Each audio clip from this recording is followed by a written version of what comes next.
A very good afternoon to all the esteemed audience here, people on the dais and off the dais. I will be talking about VEP, the next mandatory tool in the amblyopia management. So we did one study in our institute, and that is, I'm talking about that. Amblyopia, as we know, is the leading cause of visual impairment in children with a global prevalence of 1 to 6%. It can be classified into strabismic and isometropic and stimulus deprivation amblyopia. Visual evoked potential, it offers as a non-invasive method for assessing functional integrity of the visual pathways, making them crucial for diagnosing amblyopia. The P100 component of VP in particular is often delayed in amblyopic eyes, reflecting disruption in visual processing pathways. Vitamin B12 is essential for normal functioning of nervous system. However, deficiencies potentially lead to various neurological disorders, including optic neuropathy. So the aim of this study was to explore association between VEP and B12 levels in different types and grades of amblyopia in North India. Understanding this relationship could enhance the diagnostic and therapeutic strategies of amblyopia management. So it was a prospective cross-sectional study conducted at Institute of Ophthalmology, JNMC, from September 22 to 24. And the criteria we took was that from 6 to 16 years of old children and around 45 children were taken who had unilateral amblyopia and either strabismic or anisometropic. So this was the exclusion criteria, and the methodology we use VP to record our in these children and as routine, and V12 levels were estimated by CLIA method, and blood samples were collected and processed, and all this statistical analysis was done.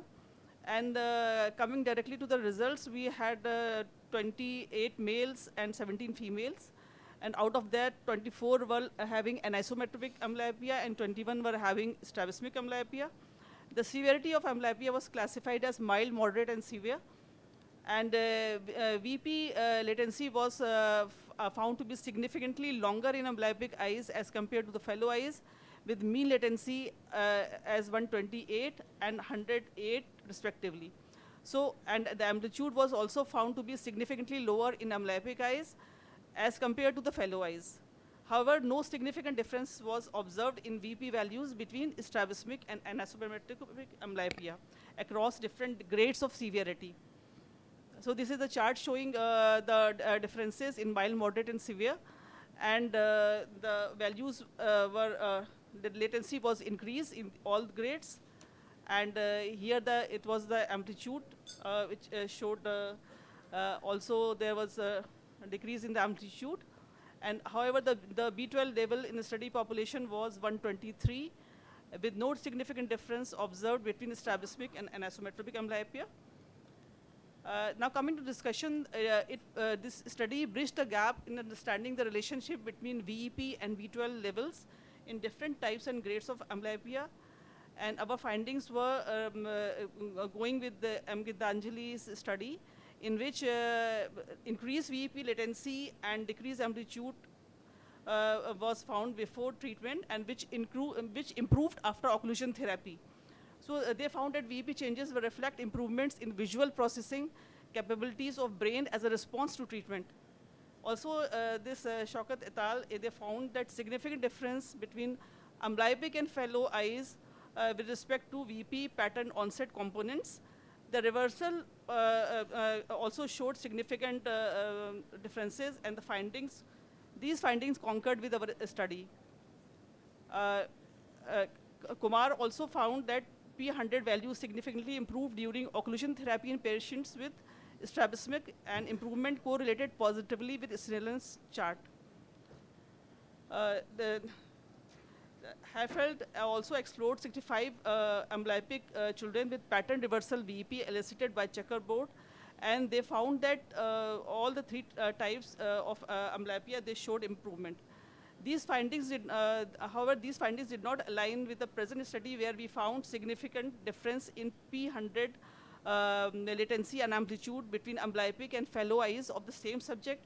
The difference could be due to combination of factors including differences in study population, methodology, and interpretation of clinical and neurological data.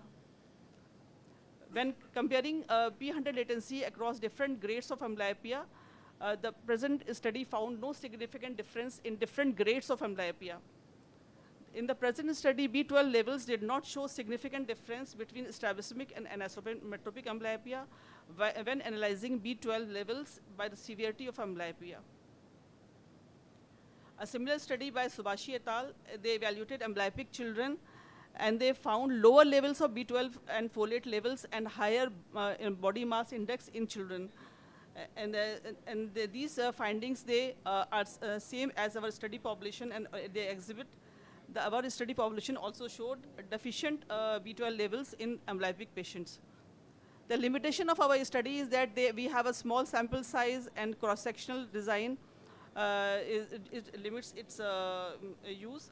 Future research should include larger longitudinal study to better understand the role of VEP and B12 in amblyopia. So VEP showed, then coming to the conclusion, VEP showed significantly prolonged P100 latency and reduced amplitude in amblyopic eyes compared to the non-amblyopic patients. No significant difference in VEP parameters were found in anisometric and strabismic amblyopia. And VP values did not vary significantly across different grades of amblyopia. B12 levels were generally low in study population. However, the differences were not significant. Thank you. Naheed, in this, what is the advantage of doing VP? So actually, we know that amblyopia is something, if it is not taken into account at early stage, the things become irreversible.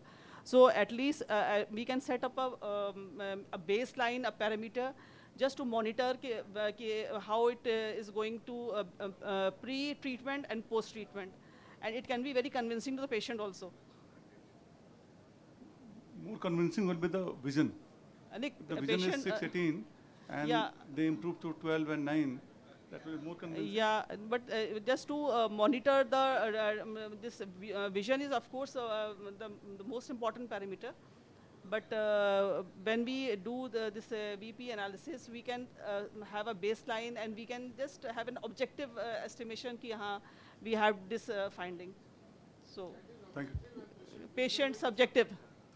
Because actually nowadays we are living in an era where we have to prove ourselves every now and then.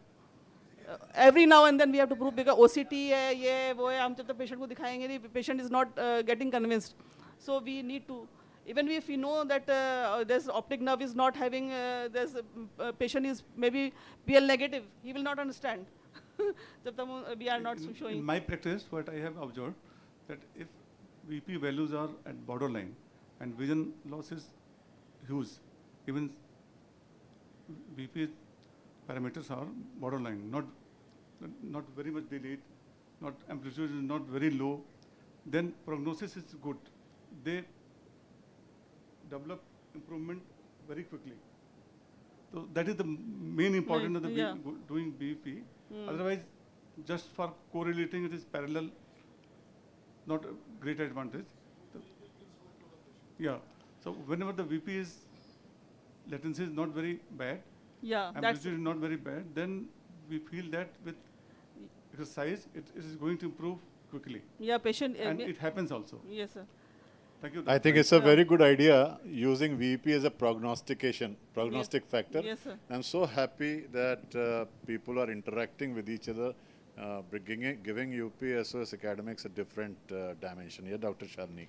So VP is sometimes very helpful to us when we are giving visual disability certificates, and the patients, they try to feign that they are unable to see, and we are unable to find any corroborating findings. So there we get the VP done, and if it is absolutely normal, we don't give visual disability certificates to them. So that way also it is very, very helpful to bail us out.